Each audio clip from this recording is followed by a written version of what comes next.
turn it over to you. Thank you, Alexa. Good morning, everyone, and final grade entry presentation. I'm going to go over a few slides, and at the end, you can ask any questions that you have. So today we're going to talk about the importance of submitting final grades, most by the deadline date. And I'm going to go over some dates and timelines, go over the job aid, and briefly discuss incomplete policy, grade change forms, and then you'll have a chance to ask any questions. So the importance of submitting final grades by the deadline date. We have end of term processing, in which is a multi-step process for the registration team. So this can take some time. So that's one of the reasons why we ask that you submit by the deadline date. Another reason that it's important is for our students who are requesting their transcripts to be sent to other schools or for a job. Students also may need to know their grades prior to registering for the next level courses, that they need to repeat. They would need to know their grades. And the big one too is also academic standing, GPA, and Dean's List will be impacted. If a student's academic standing is not updated or their GPA isn't updated and they're requesting a transcript, they can be requesting a transcript with inaccurate information. Mary, did you want to add anything? Yeah, I was like, yeah. So I'm Mary Lou Vredenburg. I'm the Associate Dean of Faculty on the Manchester campus. And I just wanted to say a couple things, which is, I think it varies by the campus in terms of how many grades are missing at the end. You know, Manchester's a very large school. So, you know, I found that, you know, at the end of the semester, we're kind of running around and like trying to get people to submit their grades. So I'm sure that varies campus to campus, but I just wanted to say, you know, kind of, you know, reinforce what Anita said, which is, you know, I think that as faculty, I remember when I was a faculty member, like you don't remember or realize, I think, how much work it adds to other people and how many problems it creates for students when the grades aren't in on time. And so, you know, for Manchester being a large campus, you know, I will have, you know, all of, 30, 40 people to track down to, you know, oh, there's a grade missing, you know, let's try to get these in. And it's holding up the registrar's office. It's holding up students registering, especially for winter session. So it's just, it's incredibly important. And then if we wind up rolling grades, then the only way to change the grade is through, you know, grade change forms. If it's a, 30-person class, that's 30 grade change forms that somebody has to fill out, sign, go in and manually change the grade. So it's really important to get those in on time. Okay, that's my spiel. I'll stop. So dates and timelines. So beginning on December 7th or around that time, an email will be sent out. We'll be announcing when grade rosters will be available for entry. We'll turn them on December 11th. And then December 12th through 18th are finals. And through that time, we'll also be sending out reminders of the grade option being available. And of course, the deadline of December 21st, grades are due at noon. As Mary Lou mentioned, it's important. It's a lot of work for us to get those grades in. I know at many campuses and colleges in the past, your registrar may have opened up the final grade entry multiple times during that time and roll multiple times. I know some registrars would let you just send an email with the roster with their grades and they would submit them. Unfortunately, at this time, we will not be able to accommodate those options. So the option will end on the 21st at noon. At that point, we will pull out reports, send to the deans, anyone missing grades, and you will be contacted then. Mm-hmm. And then let me add, I'm not sure, this might be in somewhere else in our PowerPoint, but let me just say it now. We've had a problem in the past. I'm not sure it will continue to be a problem with new banner, but where faculty have entered their grades, I have no doubt that they did it. You know, it's like I entered it Monday and then Friday, the grades aren't there. And so I call it the, it's the ghost in the machine, whatever happens in banner, I have no idea, but it's really helpful if you enter your grades and you're hitting save, save, save. if at the last thing that you do is to completely exit out and go back in and scroll through your classes, the second page as well, scroll through your classes to make sure all the grades are there. And so it's just a problem that we've run into, not, frequently, but it's happened enough with enough people where I know that they got those grades in. So just, it would be very helpful if you could have that be your last step for entering grades. Exit out, quit everything, go back in, check and make sure they're there. I'm going to make this slide a little bigger if I can. I don't know. Could you see it? Hmm. You could enlarge that a little bit, Anita. Yeah, there you go. That's better. Thank you. For me, it's off the page, but if you guys can see it. So, your first step, of course, would be to log into your MyCT State with your credentials. And once you do, it'll bring you to your main page of faculty, and you will look for the card, faculty self-service card, and you will select and click on enter grades. And that'll bring up this page that has final grade entry, and you will select the final grade.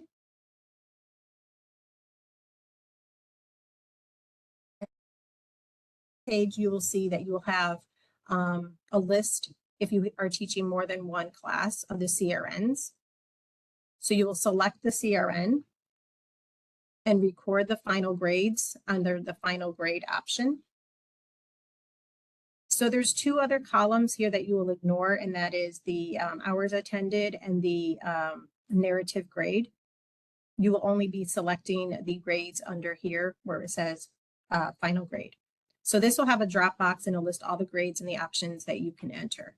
The most important part is if you're submitting an F, you will need to submit the last date of attendance, and that is required in order for you to save. It won't let you save unless you enter that grade in. Once you enter in all your grades for the roster, you will go to the bottom and click save. And once you click save, on the top, you'll have a green banner that says save successful. And as Mary Lou mentioned, please be sure to log out and log back in. It's a good check. It's a good recheck to make sure that everything was saved. Mary Lou, did you want to add anything at this point? Nope, I think that was perfect. So I'm showing here the incomplete form and procedure that is a contract between you and the student. So there may be a time where a student may request an incomplete after completing a certain percentage of the course load. That it's a contract between you and the student. The form would need to be filled out by you and signed by the student. And this gets submitted and sent to the registration and academic history team, which is me and my team. And we will process the incompletes in Banner. Once these are entered in Banner, the student will see the I next to their grade. Okay, and can I chime in? Yep. Previously, you had the ability to enter an I grade at the end of the semester. So that has changed. Am I correct, Anita? That's changed? Some schools allowed their faculty to submit the I's, and some schools require the incomplete. So it could be different across. Okay. Different Okay. campuses. All right. So one thing I'll say about the incompletes is that what I've seen in the past is our school had the ability for faculty to submit the incomplete. And so what they would do is be like, oh, well, I know what the student needs to do. They would just put in an I, and we had no incomplete form, right? We didn't have a form to go with it. So if there's an I, there needs to be an incomplete form filled out. And the reason behind that, I mean, there's multiple reasons, but one of them is, I've had faculty submit incompletes for students, and a student will come in and say, I don't know why I have an incomplete. I didn't ask for that. Well, it's supposed to be that you can't assign an incomplete unless the student agrees to it. Now, if you have a student, we all have students like this, they disappeared at the end of the semester, you're worried about them, and that's fine. that's when, you know, if the student comes in and I was in the hospital at the end of the semester or whatever happened, we've got complicated lives.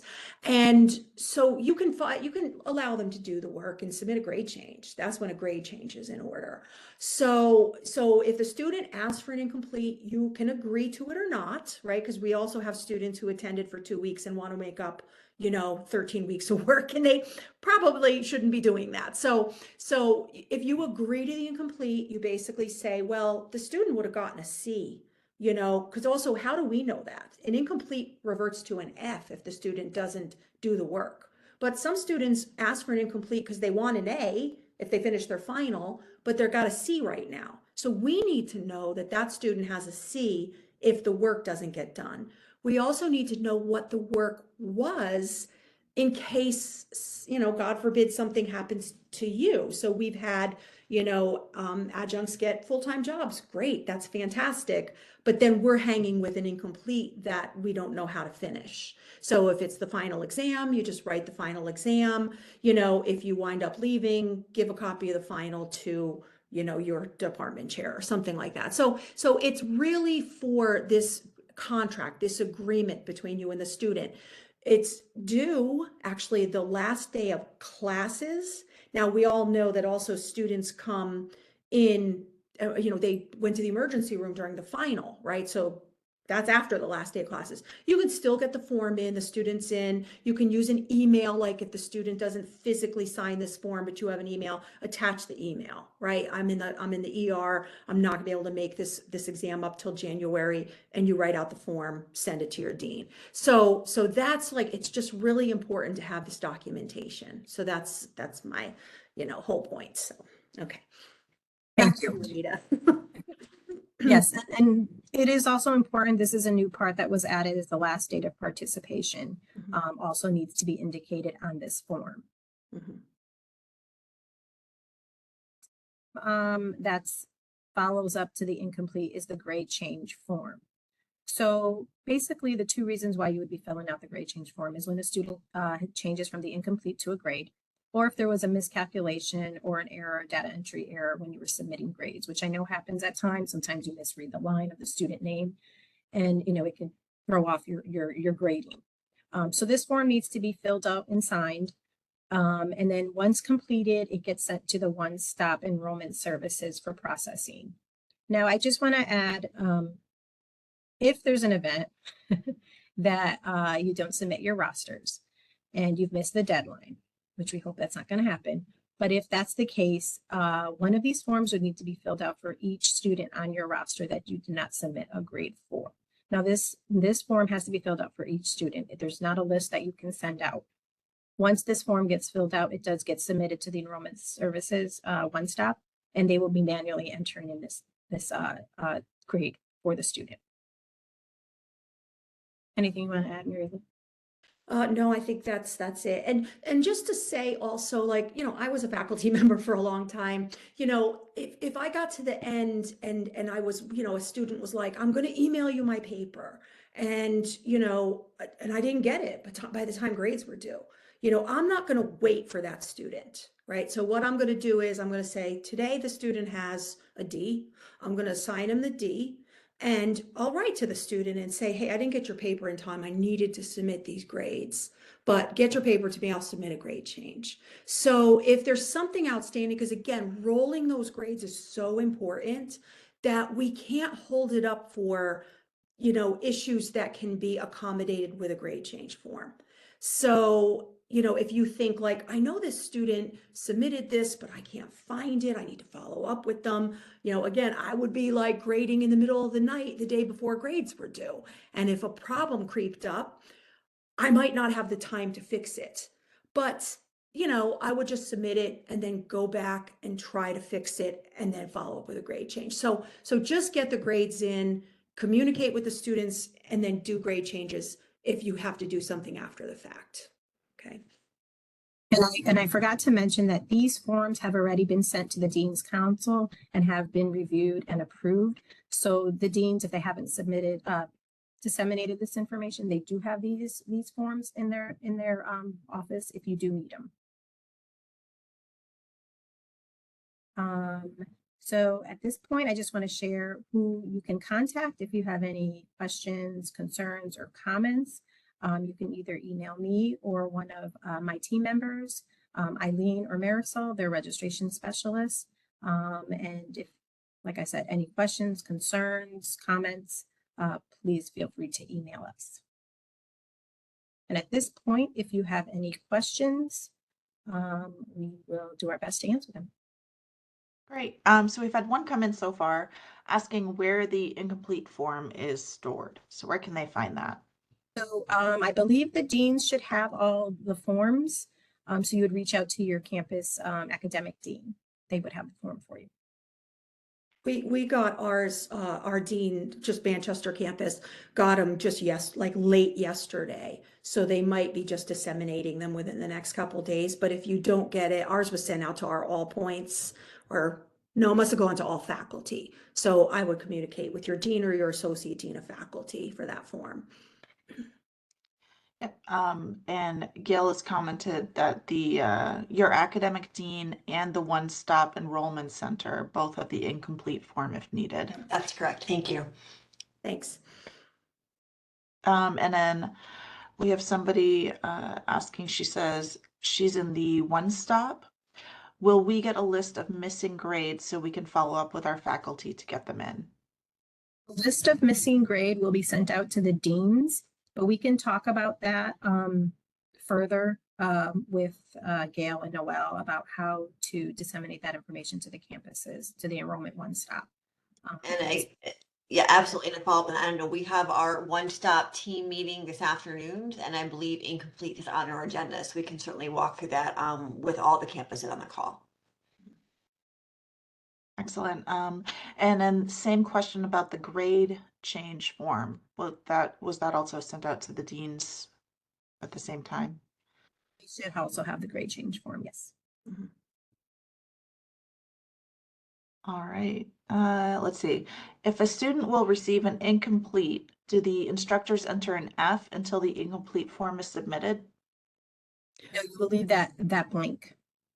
Yeah. If you're submitting the form, if the grades are due 12 o'clock on a Thursday, I don't know what day it's falling on, but, then if you were like, all right, I submitted my grades, it's 11:45, send the form to Anita and so leave that blank. Don't submit the F, leave it blank. Anita will enter the I.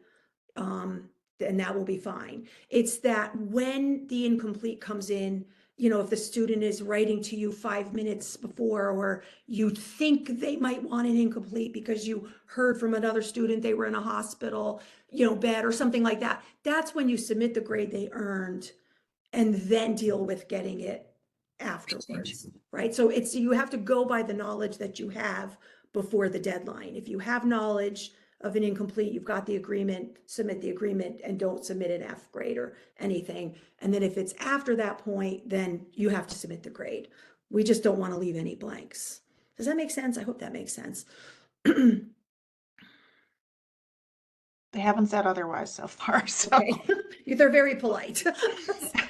Okay. Let's see.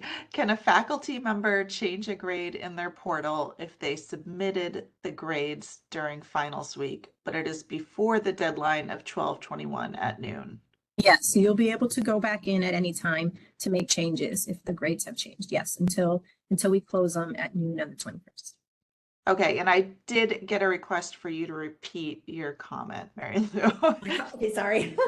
So basically, if you have an incomplete that is before the deadline, and even if it's like 10 minutes before the deadline, you're like, I'm gonna need to put in an F, or I've got to put something in. You have the form, leave the grade blank, and then send the form to Anita or her team that we listed in here, and say, I have this incomplete form, I left the grade blank, and Anita will put in the I. So that's fine. But if it's after, the grades have rolled, then you could still put in a grade change form to go from an F to an I and then submit the incomplete form, right? Because you're supposed to always have that form for an incomplete. A lot of times students get really upset when they see an F on their transcript. And so, you know, so if it was supposed to be an I, it can be an I, right? Anita, am I saying something wrong? I hope not. But, you know, That's fine. it's just the earlier you get these incomplete forms in, the better. But we'll take them all the way up until grades are due. Okay. Anyway. Yeah, we understand at times the forms may not get to my office. Yeah. You know, they trickle in a little after, and we will make the changes. Yeah. Okay. Thank you for that clarification. Let's see. What happens to a grade left blank? Will it be converted to a grade of I automatically, or will it be an F grade instead? If you leave a grade blank and you don't submit an incomplete form or a grade change form, that blank will remain a blank. So stays And it blank. causes huge problems. Yeah. You know, so there's got to be a really good reason for why that grade is blank. Okay. And I can't think Let's of see. it. So anyway. Are there any other questions? We've gone through the ones that that were in the chat. Mhm. So I'll give one more minute and I will say thank you very much for this. The slide presentation will be posted. Oh, we've got one more question coming in about incompletes. So we'll give them a second to type it up. Okay. I do want to say too that this recording will be posted for people to check back with, or if you want to forward it to your colleagues. And the slide presentation will also be saved on ctstate.edu/webinars. And we're just going to give somebody one more second to type up their question about incompletes. Okay, so if they need to change a grade to incomplete after the F is posted, how long do they have to do this? I would do it very quickly. I mean, I can't say there's no like official deadline for that, because to tell you the truth, that's not really official policy. It's like we get into gray areas with students, you know, and so it's the gray area. The student was admitted to the hospital and you didn't hear from them, you know, and they're very upset that they're not going to be able to make it up till February, right? So, you know, but an F can change, you know, like you could leave the F and just tell the student, make up the final, but sometimes they have a scholarship that needs a certain GPA, right? So there's all of these gray areas. And what I was going to say is, you know, when I, you know, sort of a little snarky said, you know, there should be no blank grades, there are always these really strange times, right? We do get them. And that's just when, you know, like, let's not stress ourselves out, you know, talk to your department chair, talk to your associate dean of faculty, you know, it's like there's always somebody to talk it out with. I've got this student and here's the situation. I have people come to me all the time with that. And it's like, okay, you know, we kind of talk it back and forth and then we come up with a solution. And so, just do that. Just talk it out. And what's the best option for this student in this situation? You know, what can I do to help the student?